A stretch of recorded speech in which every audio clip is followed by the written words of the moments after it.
আজ সকালে যখন আমি খেতে গেলাম, দূর থেকে সব কিছু ঠিকই মনে হচ্ছিল, কিন্তু একটি গাছের কাছে যেতেই দেখি কয়েকটি বেগুনে ছোট ছোট ছিদ্র। একটি বেগুন কেটে দেখলাম ভেতরে পোকা। তখন বুঝলাম, যদি আজই ব্যবস্থা না নেই, কয়েকদিনের মধ্যেই পুরো ক্ষেতের বড় ক্ষতি হতে পারে। অনেক কৃষক ঠিক এই ভুলটাই করেন।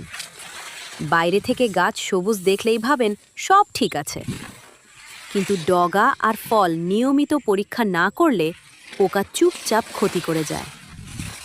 আমি যা করি, প্রতিদিন সকালে কয়েক মিনিট সময় নিয়ে গাছের ডগা, পাতা আর ফল ভালো করে দেখি। আক্রান্ত ফল বা ডগা সঙ্গে সঙ্গে তুলে ফেলি। প্রয়োজনে কৃষি কর্মকর্তার পরামর্শ অনুযায়ী অনুমোদিত বালাইনাশক ব্যবহার করি। এতে ক্ষতি অনেক কমানো সম্ভব হয়।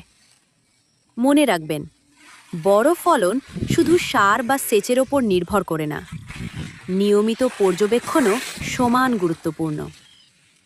আপনিও যদি বেগুন চাষ করেন, তাহলে আজ থেকেই প্রতিদিন অন্তত 5 মিনিট আপনার ক্ষেত ঘুরে দেখুন।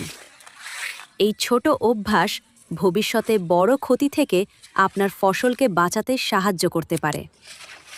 এমন বাস্তব কৃষি পরামর্শ পেতে ভিডিওটি ভালো লাগলে লাইক দিন, আর আপনার কোনো প্রশ্ন থাকলে কমেন্টে লিখুন।